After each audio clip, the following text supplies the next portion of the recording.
দেখুন, এখন যেই জায়গাটায় এসে দাঁড়িয়েছে একদম থিন হয়ে গেছে ইলাস্টিকটা, আর একটু টানলে ছিঁড়ে যাবে। তুলনা করলাম এইভাবে পরিস্থিতিটা এই জন্যে যে একটা আইবল টু আইবল সিচুয়েশন।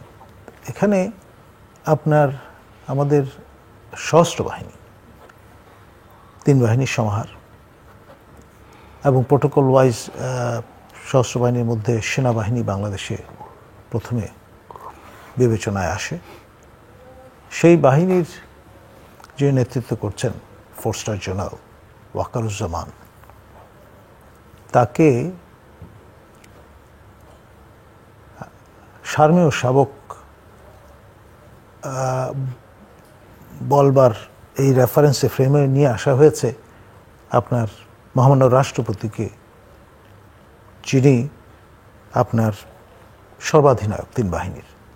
তার মানে ডাউন দ্য লাইন আপনি কিন্তু সকল বাহিনীর প্রতি বৃদ্ধাঙ্গুলি ছুড়ে দিলেন এবং প্রকাশ্যে দিবালোকে।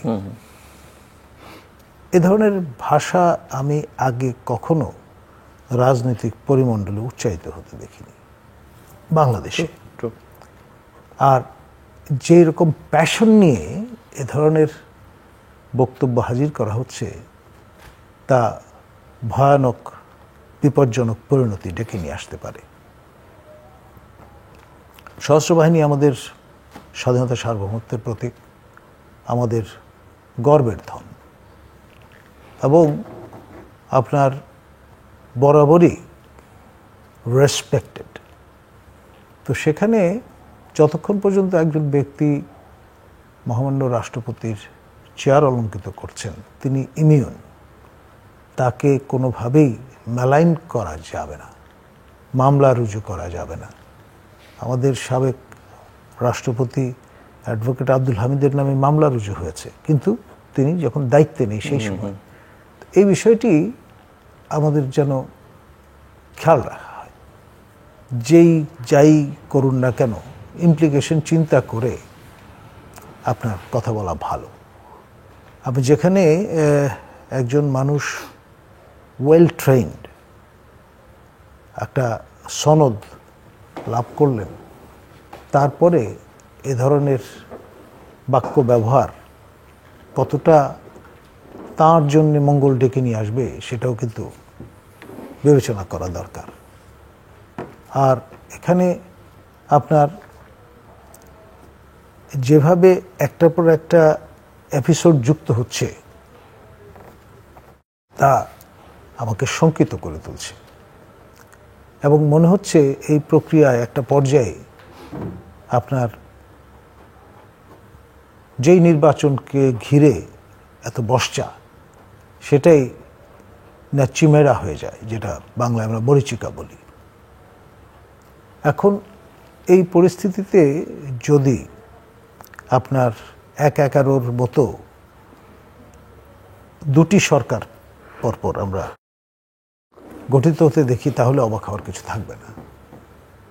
ধরুন, পরিস্থিতি যদি ডেটোরিয়েট করে, আমাদের মহামান্য রাষ্ট্রপতি, যিনি কাস্টোডিয়ান অব দ্য স্টেট, তিনি পরিস্থিতি বিবেচনায় যদি জরুরি অবস্থা জারি করেন, তাহলে আপনার বর্তমান যে দ্বিতীয় অন্তর্বর্তী সরকার, সেটা কিন্তু প্রশ্নের সম্মুখীন হবে এবং তখন নতুনতর পরিস্থিতিতে নতুন সরকার গঠনটা অপরিহার্য বা অনিবার্য হয়ে উঠতে পারে।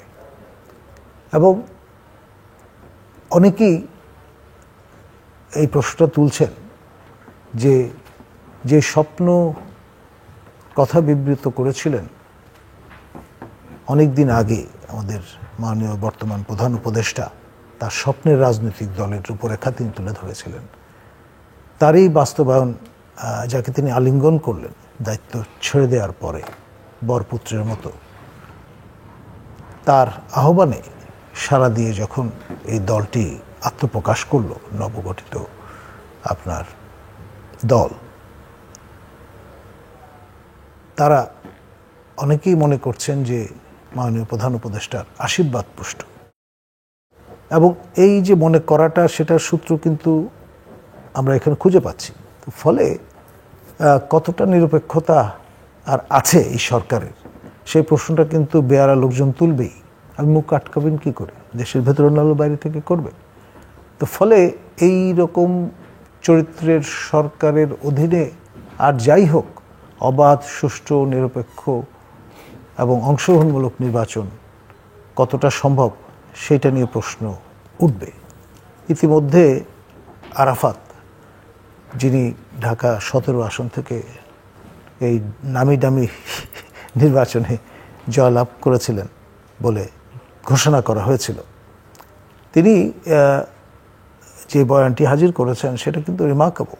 তিনি বলবার চেষ্টা করছেন যে এই সরকারের অধীনে Awami League, given the opportunity, তারা কিন্তু নির্বাচনে অংশগ্রহণ করবেন না। আপনি খেয়াল করে দেখেন, বিএনপি যেই অ্যাসারশনটা করত 14 নির্বাচনের নিরিখে বা আপনার 24 নির্বাচনের নিরিখে, অনেকটা সেই রকম। অর্থাৎ ডাইস কি উল্টে গেল? আমরা এই চক্রে কি আবার পেছনে চলে যাব?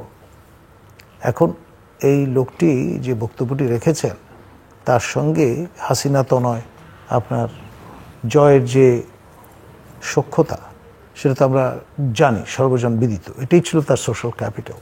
এখন তিনি কি মনে করেন যে তাদের সঙ্গে কনসাল্ট না করে নিজ দায়িত্বে এরকম একটি বক্তব্য হাজির করেছেন? ডেফিনেটলি না। তো ফলে এখানে আপনার অনেক ইফ অ্যান্ড বাট আছে। জুন পর্যন্ত তো অনেক দূর, এ মাসেই হয়তো অনেক কিছু আমাদের দেখতে হতে পারে। জি, বেশ আলমকে কথা। সরকার ব্যর্থ হয়েছে। নতুন যাত্রাপথ খুঁজতে হবে এবং নতুন যাত্রা শুরু করতে হবে। নয়া রাজনৈতিক মেরুকরণ করতে হবে।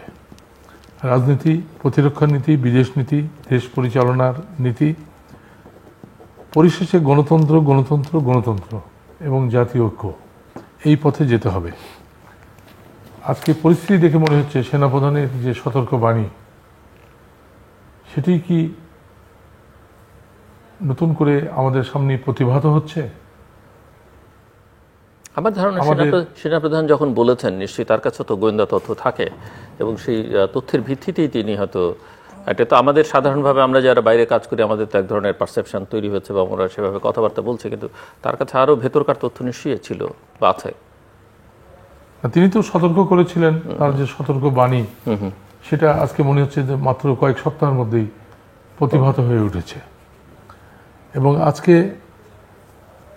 জাতীয় ঐক্য গড়ে তুলতে হবে। যারা দেশপ্রেমিক, জাতীয়তাবাদী, গণতান্ত্রিক শক্তি, যারা গণতন্ত্রে বিশ্বাস করেন, মুখে শুধু না, তাদের ঐক্য দরকার। এবং সৈনিক, জনতা ও রাজনৈতিক শক্তির ঐক্য দরকার। এই ঐক্য যে কোনো মূল্যে গড়ে তুলতে হবে এবং এটা গড়ে তুলতে না পারলে দেশের ভবিষ্যৎ ভয়াবহ বিপদের সামনে যাবে দেশটা। আর এখানে আমরা মনে হচ্ছে এই যে ভারতীয় মিডিয়ায় ব্যাপক আমাদের